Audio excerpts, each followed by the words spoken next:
The giant space station floated in the darkness like a metal city. Its lights sparkled against the black sky, and hundreds of alien ships moved around it like tiny insects. This was the Galactic Council Station, the most important place in the galaxy. For 3,000 years, 12 different alien races had met here to make decisions that affected billions of lives. Today, something was different. Today, the humans had come. Captain Hyun-woo Kim walked through the long metal hallways of the station. His black uniform looked plain compared to the colorful clothes and strange bodies of the aliens around him. Some aliens floated in the air, like clouds of gas. Others looked like walking crystals that made musical sounds when they moved.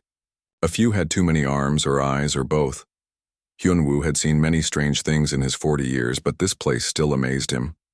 Behind him walked Commander Ji-Hai Park and Dr. Tae-min Lee. They were his team, his advisors, his friends. All 3 humans looked small and simple next to the aliens. "Remember," Ji-Hai whispered, "they think we are stupid. Let them think that." Tae-min nodded. "I have studied their cultures for years. They believe old means wise. They think young races, like us, cannot understand important things." Hyun-woo said nothing. He had been a soldier before becoming a diplomat. He knew how to read enemies. And right now, every alien in this hallway felt like an enemy. The council chamber was huge. It looked like a giant bowl turned upside down.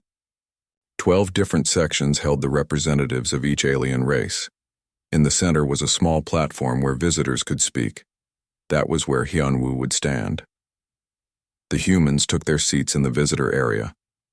Around them, thousands of aliens filled the chamber. Some floated, some sat, some hung from the ceiling. The noise was incredible. Clicks, whistles, musical tones, and sounds no human throat could make. Then silence fell. A being of living crystal floated to the center of the chamber. This was the Vorthak representative. When it spoke, its voice sounded like wind chimes in a storm. "We call this session to order. Today we discuss the human problem." The human problem. Hyun-woo felt his jaw tighten. Ji-Hai put a warning hand on his arm, the crystal being continued. "The young race called humans has expanded too fast. They have built colonies in star systems that belong to older, wiser races. They take resources without asking. They act like they own space itself." A creature that looked like a giant jellyfish floated up. This was a Malari, a race that lived in gas clouds between stars. When it spoke, its voice sounded like singing. "The humans are children playing with fire. They have been in space for only 200 years. We have traveled between stars for thousands of years. They do not understand the balance of the galaxy." More aliens spoke. Each one said the same thing in different ways. Humans were too young, too aggressive, too stupid to be trusted with space colonies. They were dangerous. They needed to be controlled. Finally, the crystal being called for Hyun-woo to speak. He walked to the center platform. Under the lights, surrounded by thousands of alien eyes, he felt very alone. "Honored council members," he began, "humanity appreciates this chance to speak. We know we are new to space. We know we have much to learn. But we are not children, we are not stupid, and we will not be pushed around." A wave of angry sounds filled the chamber. Musical tones became harsh. Clicks became snaps. The crystal being made a sound like breaking glass. "You prove our point, human. You speak of being pushed around as if this council would lower itself to such crude actions. We offer guidance. We offer wisdom. You respond with threats." Hyun-woo kept his voice calm. "We came here to talk. We want peace. But the message we received said we must leave the Kepler sector, 17 human colonies, 50 million people. You want us to just leave? Those star systems were claimed by the Malari centuries before your species learned to make fire," the jellyfish creature sang. "Your presence there is illegal."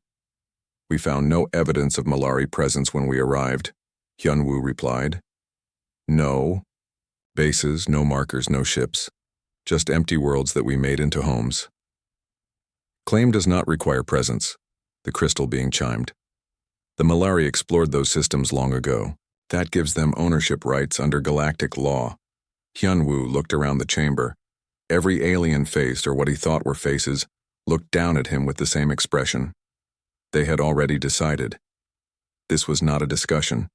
It was a judgment. What about the people living there now, he asked. Families who have been on those worlds for generations? Children who were born there?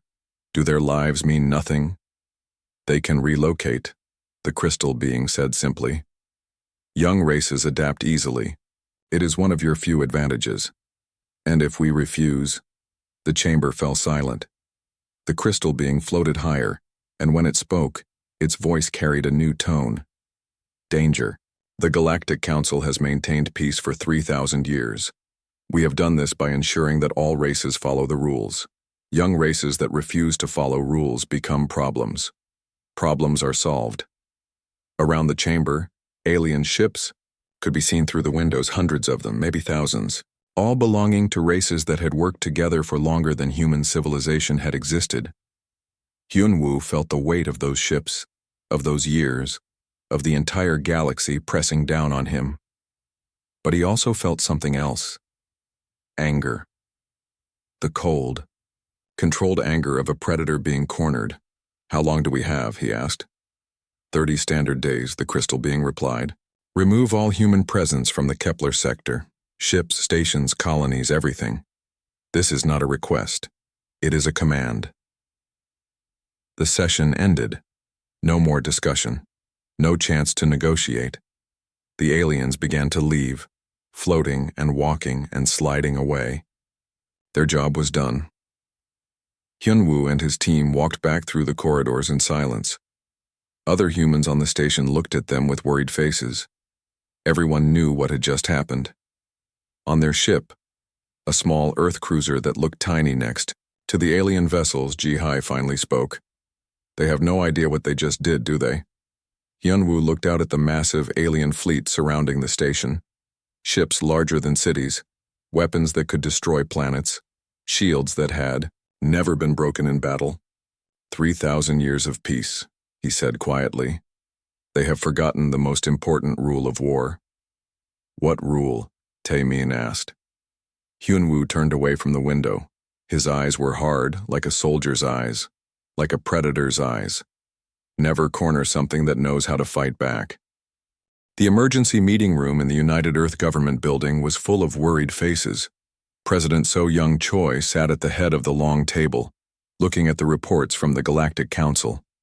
Around her sat the most important people in human space: military leaders, colonial governors, scientists, and politicians.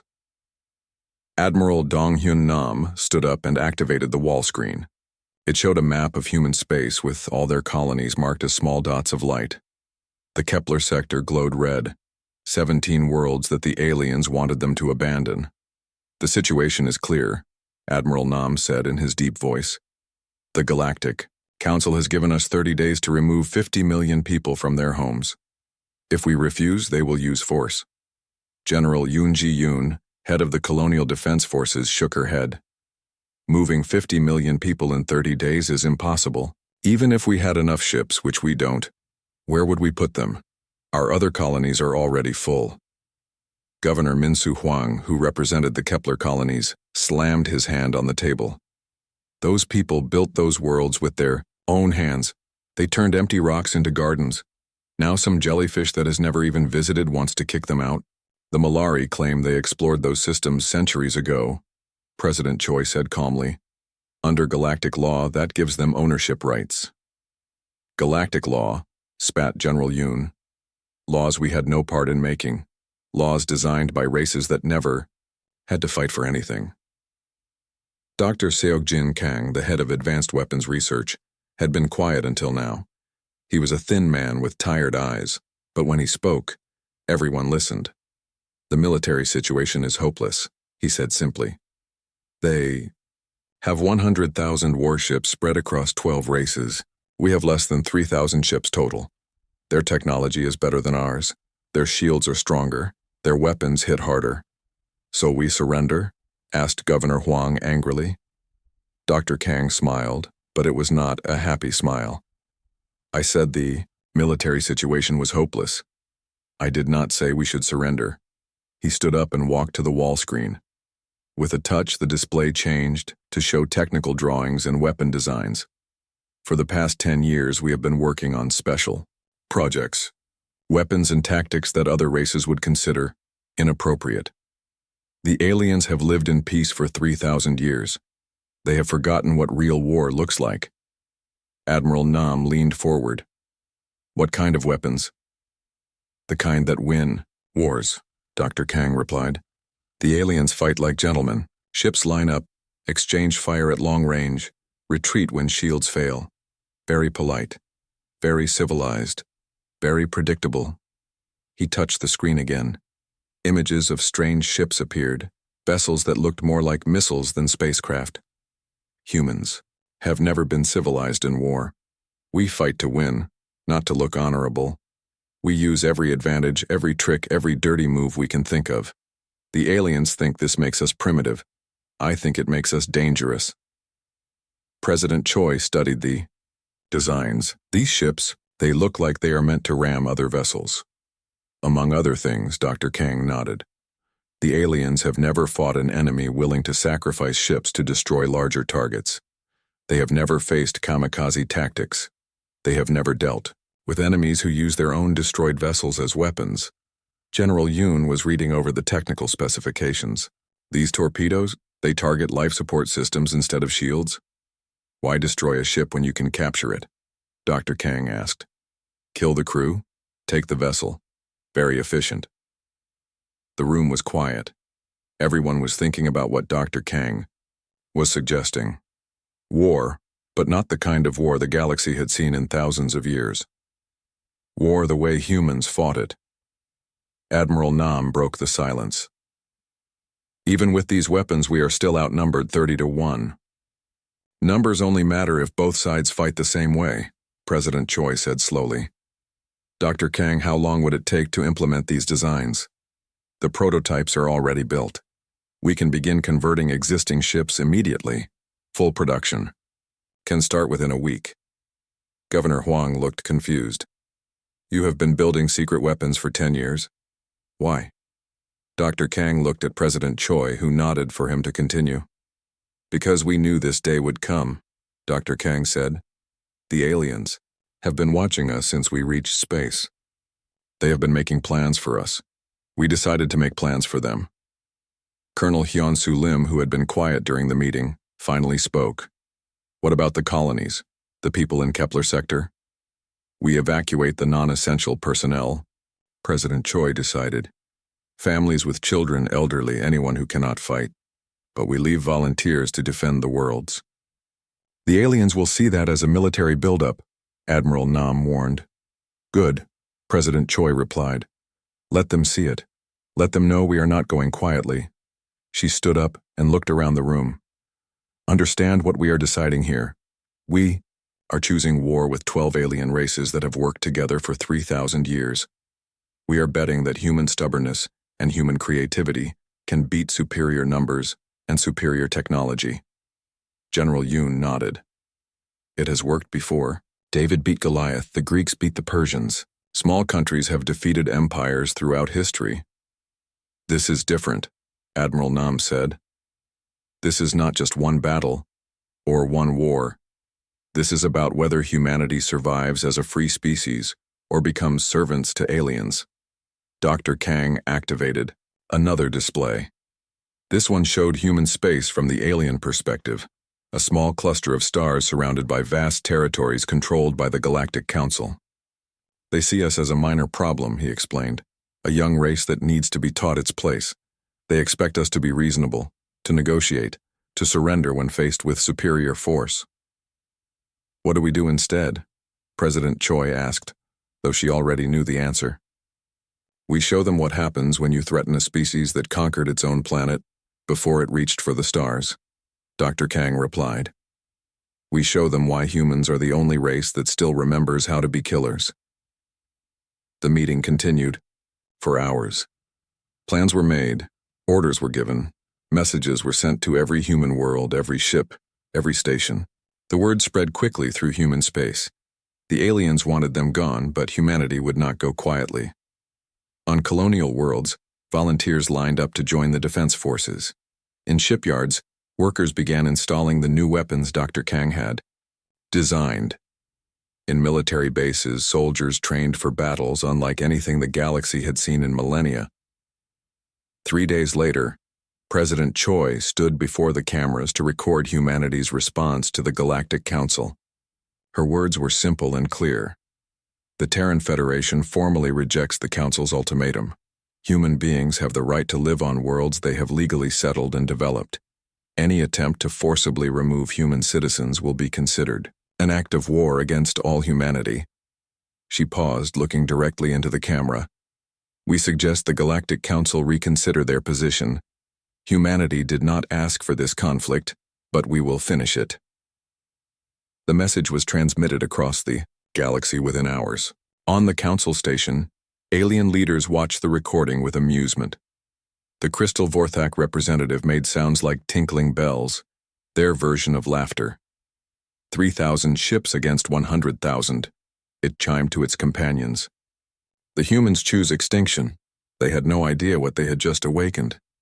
The Titan Nebula was a beautiful and deadly place.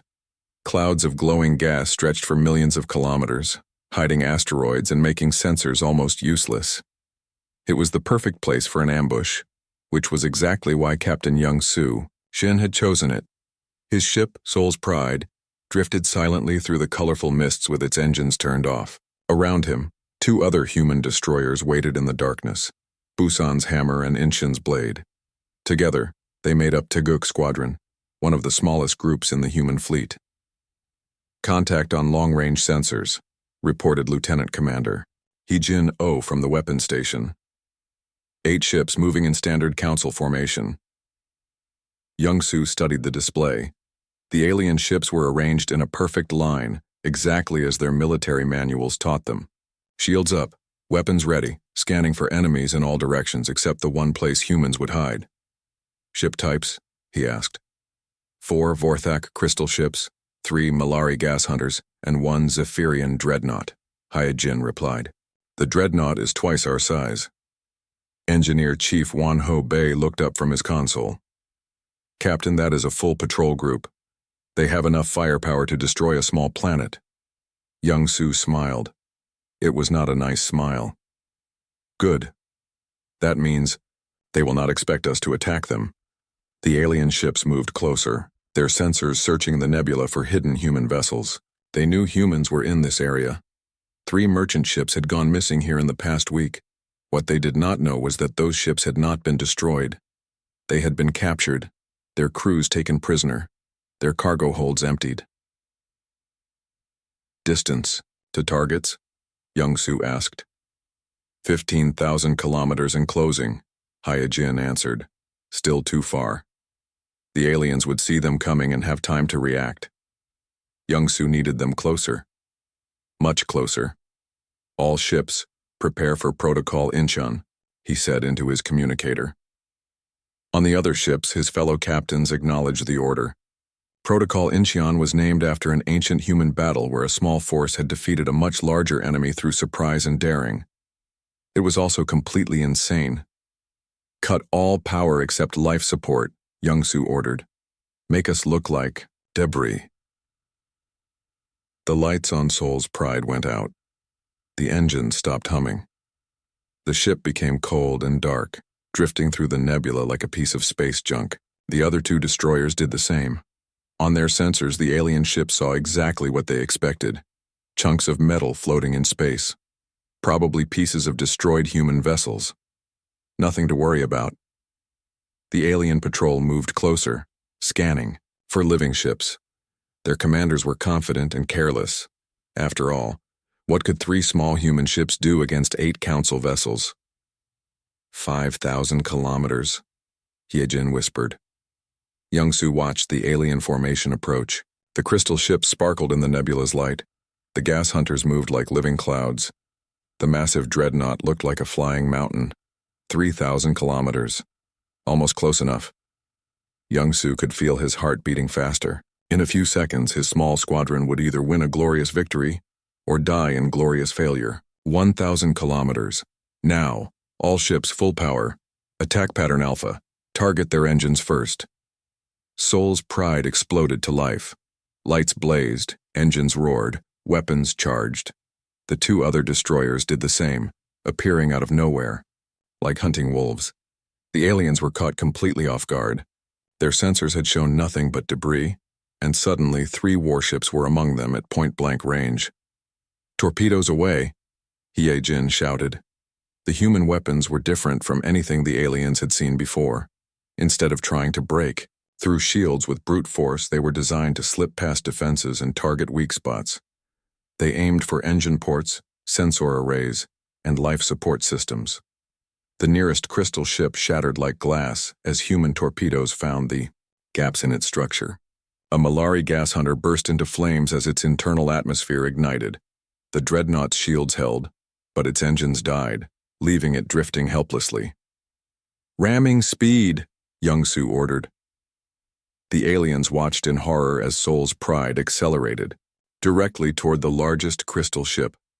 They had never seen anything like this. In civilized warfare, ships did not deliberately crash into each other.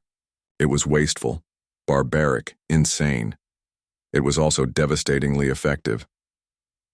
Soul's Pride struck the crystal ship at full speed. Both vessels exploded in a ball of fire and twisted metal. Young-Soo felt his ship shake apart around him, felt the heat of escaping plasma, felt his body being thrown against the walls. But he also felt satisfaction. The crystal ship was gone, and with it, 50 alien crew members who would never threaten human colonies again. Busan's hammer used the confusion to slip behind the dreadnought and fire directly into its engine core. The massive ship began to spin out of control, its crew screaming in their alien languages. Incheon's blade targeted the remaining Mellery ships, using a tactic no alien had ever seen before. Instead of aiming at the ships themselves, it fired at chunks of debris, turning them into high-speed projectiles that tore through alien hulls. In 12 minutes, the battle was over. 6 alien ships were destroyed or disabled. 2 had managed to escape, their crews traumatized by what they had witnessed. But the victory came at a terrible price. Soul's Pride was gone, taking Young-Soo and half his crew with it.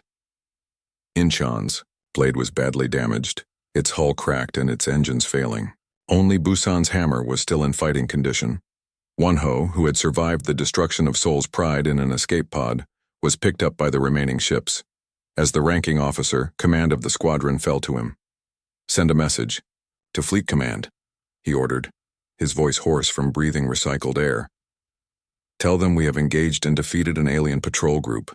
Tell them the aliens fight like they have never seen death. We live with it every day." He paused, looking at the wreckage floating around them. Pieces of human and alien ships mixed together in the colorful gas clouds. "Tell them to use that," he finished. The message reached Human Command within hours.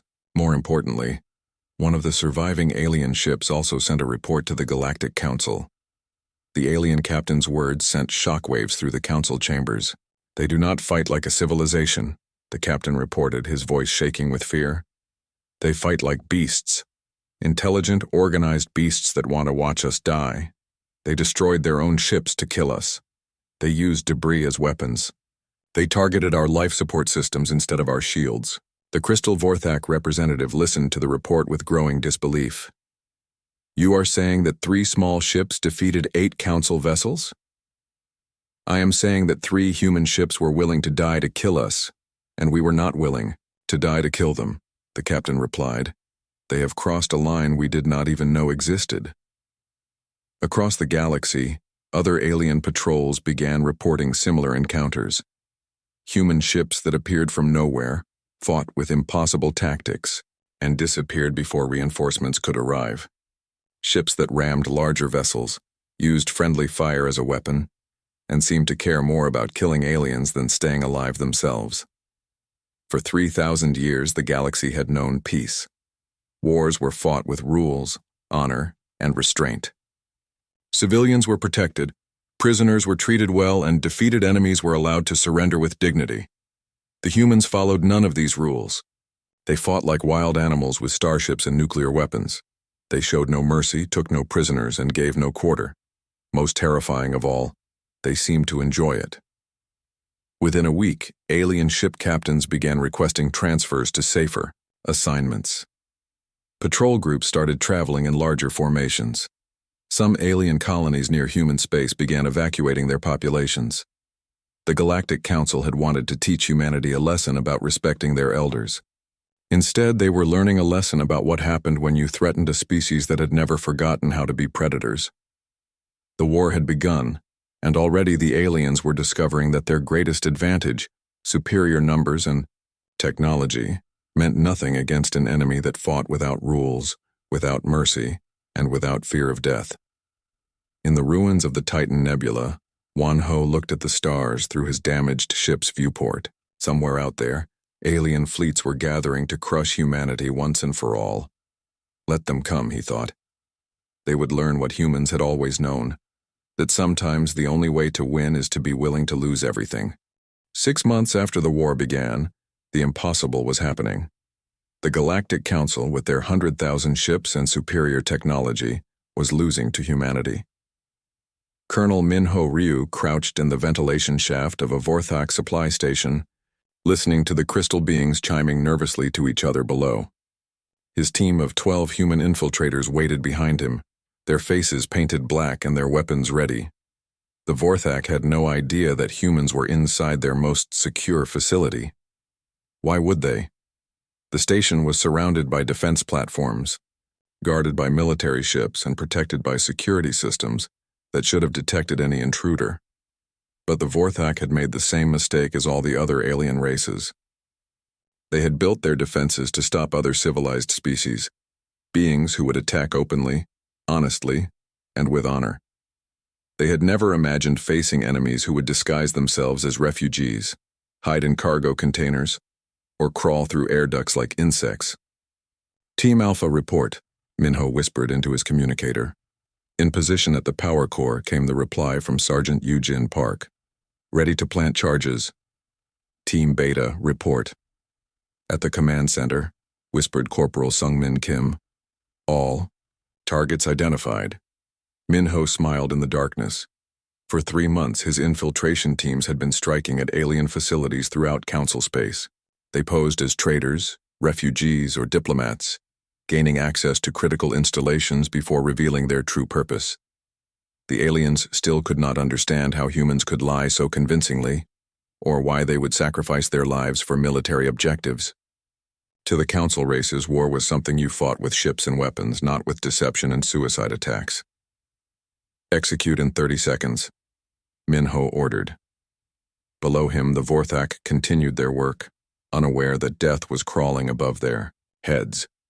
This supply depot fed dozens of alien military bases throughout the sector. Its destruction would cripple Council operations for months. Execute.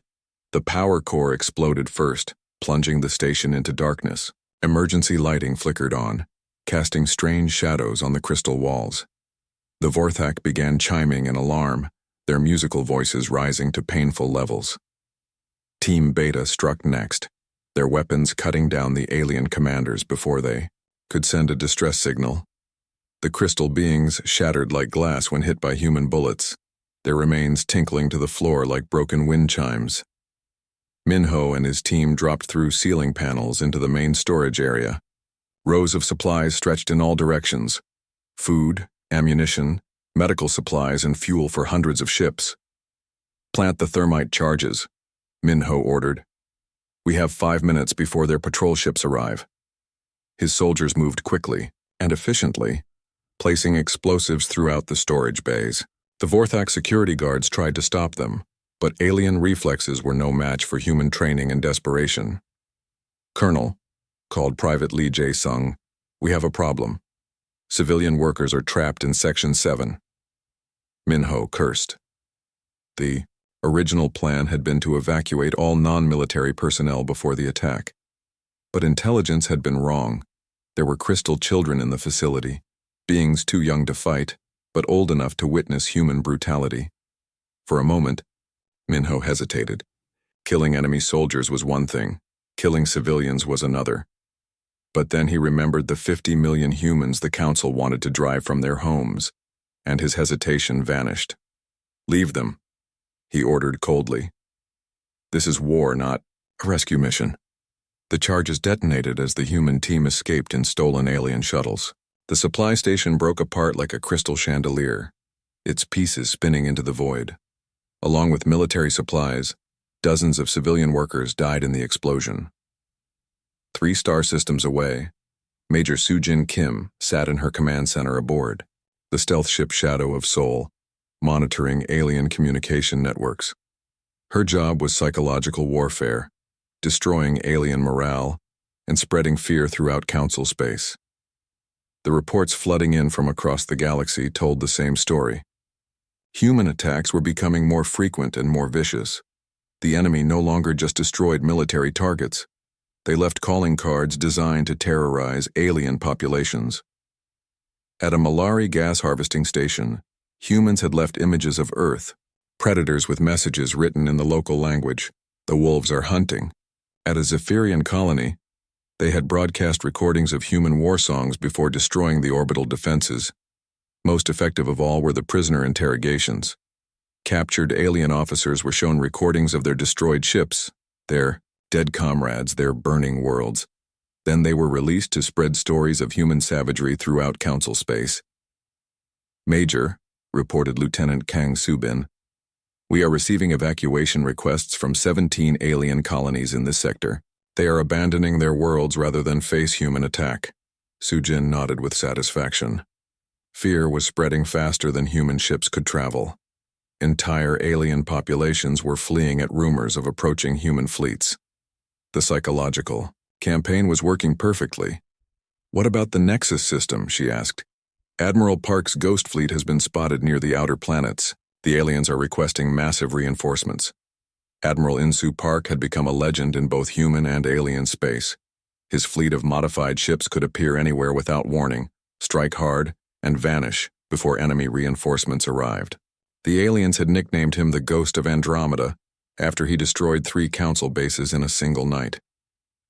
Park's greatest victory had come at the heavily defended Nexus system, home of the Alien Fleet Academy. Using stealth technology and careful planning, his ships had penetrated the system's defenses during graduation ceremonies. The attack had been timed perfectly. Thousands of alien naval officers, the future leaders of Council fleets, were gathered in one location. Park's ships had struck without mercy, destroying the Academy and everyone inside.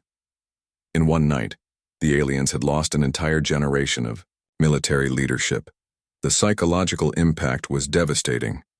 If humans could strike at the heart of Council space, nowhere was safe. "Major, we are receiving a priority transmission from Command," Lieutenant Kang announced. The message was from Admiral Dong Hyun Nam himself. His face appeared on the screen, looking tired but determined. "All units, this is Supreme Command. Intelligence reports that the Council is gathering their remaining fleets for a final assault on human space. They are planning to end this war with overwhelming force." Soo-Jin leaned forward. This was what they had been expecting, the aliens finally taking humanity seriously as a threat. "However," the Admiral continued, "our agents report that several Council member species are secretly negotiating separate peace treaties. The Zephyrians have lost 60% of their fleet. The Malari colonies are in revolt. The Vorthak military is refusing to leave their home systems." The Major smiled. 6 months of total war had accomplished what diplomacy never could. It had broken the unity that held the Galactic Council together. "Continue all operations as planned," the Admiral ordered. "Show no mercy, take no prisoners, give no quarter. The aliens wanted to see what happens when humans are threatened. We will show them." The transmission ended. Around the galaxy, human forces continued their relentless campaign. Ships that fought like demons, soldiers who feared nothing, and commanders who would sacrifice anything for victory. On a dozen worlds, alien leaders were beginning to realize the truth that their ancestors had forgotten, that in a universe full of predators, the most dangerous ones were those that looked harmless until threatened. The Galactic Council had awakened something they did not understand. They had challenged a species that had conquered its own world through violence, cunning, and the willingness to do whatever was necessary to survive. Now they were learning what that meant. In the depths of space, human fleets moved like hunting packs, searching for their next targets.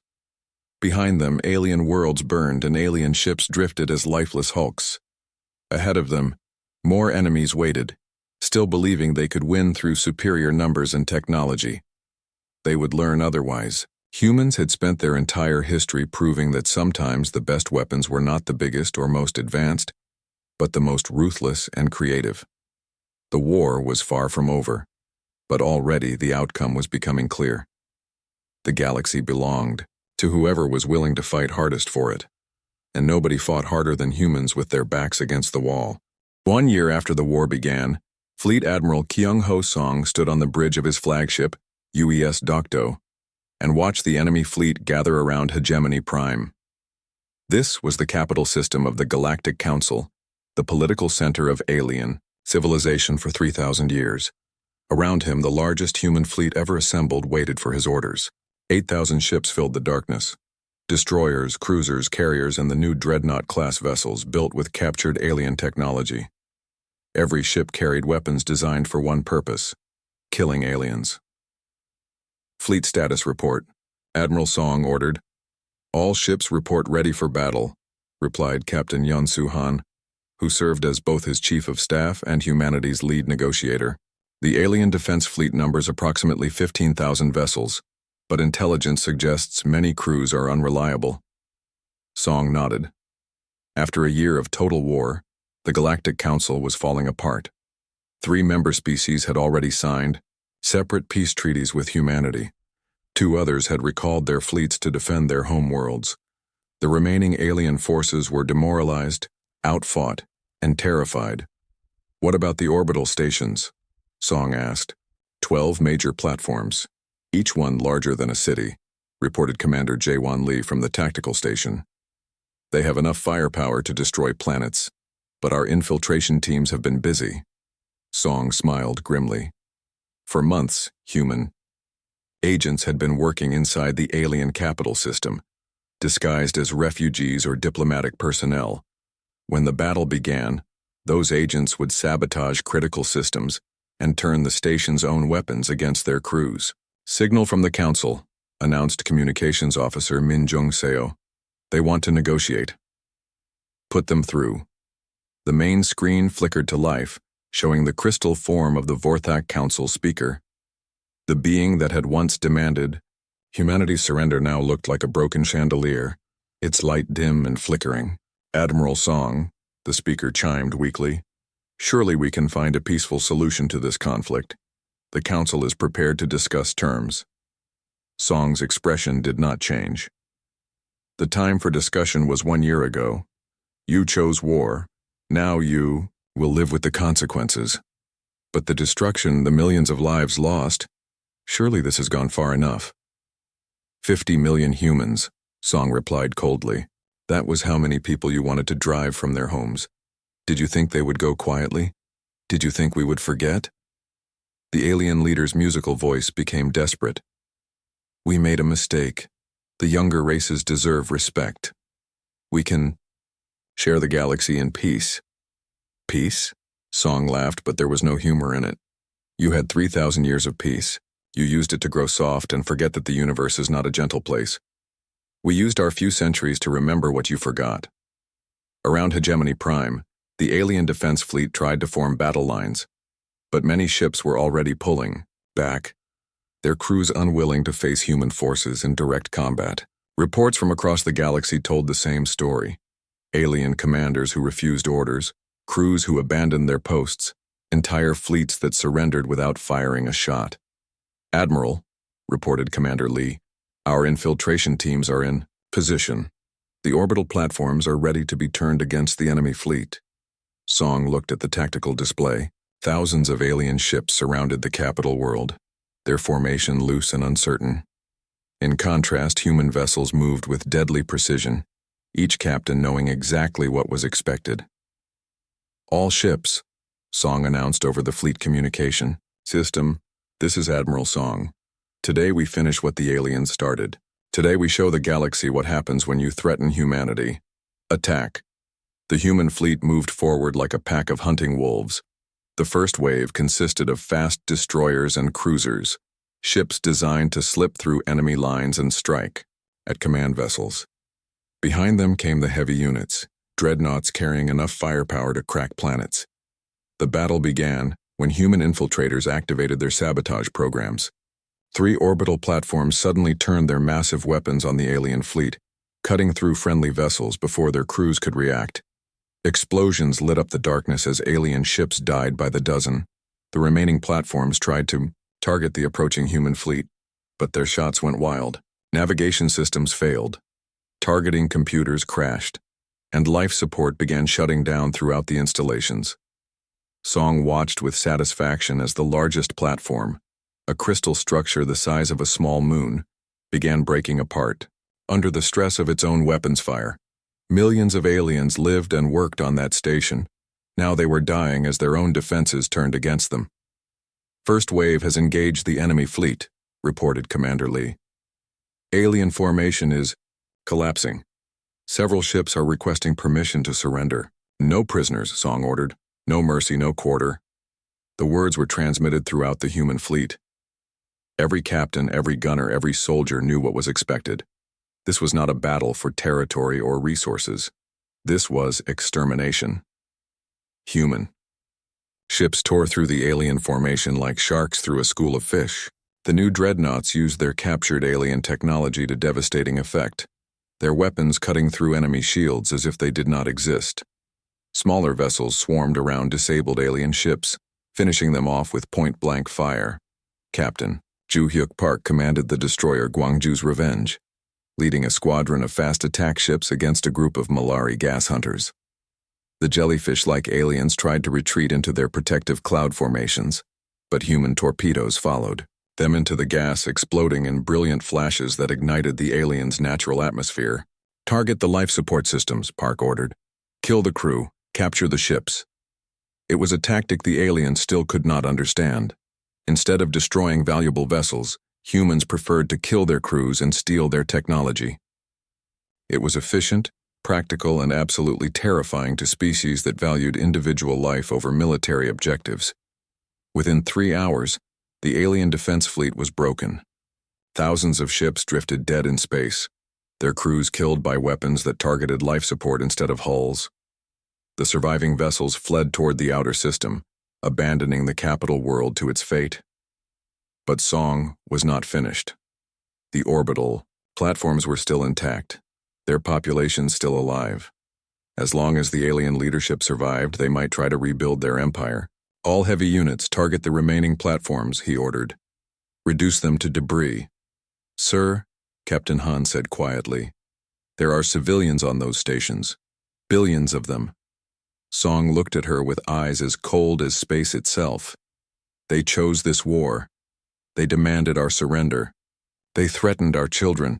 Now they face the consequences. The human dreadnoughts opened fire. Weapons designed to crack planets turned their fury on the orbital installations. Crystal structures that had stood for centuries shattered like glass. Metal frameworks twisted and burned.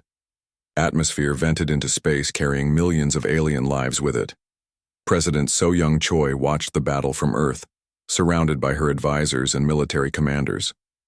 The reports coming in were clear: total victory for humanity, total destruction for the Galactic Council. But victory came with a choice that would define humanity's future. General Yoon Ji-yoon and Admiral Nam were calling for complete genocide, the elimination of every alien species that had opposed humanity. We have them beaten, General Yoon argued. Our fleets are positioned over every alien homeworld. One order from you, and we can glass their planets, end this threat forever. They started this war, Admiral Nam added. They forced us to become killers. Now we finish what they began. President Choi listened to the arguments in silence.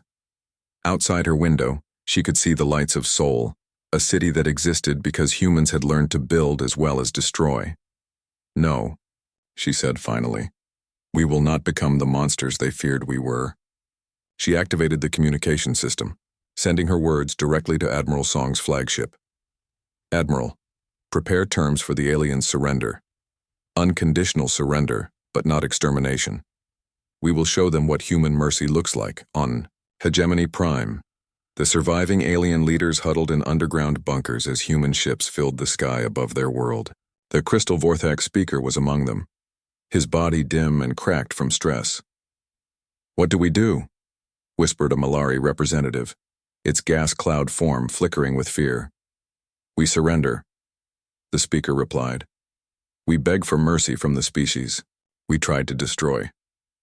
The surrender ceremony took place aboard the UES Docto, with representatives from all surviving alien species kneeling before President Choi and her military commanders. The site would be remembered throughout galactic history, proud beings who had ruled space for millennia, now reduced to begging for their lives. "The Galactic Council is dissolved," President Choi announced. "In its place, we establish the human hegemony. All surviving alien species will exist as client states under human authority. You will follow our laws, serve our interests, and remember this day." She looked at each alien representative in turn. "You broke the oldest rule in the galaxy. Every species that survives long enough to reach the stars learns one fundamental truth. Never challenge the apex predator unless you are prepared to become prey." The Vorthak speaker chimed weakly. "What happens to us now?" President Choi's expression softened slightly.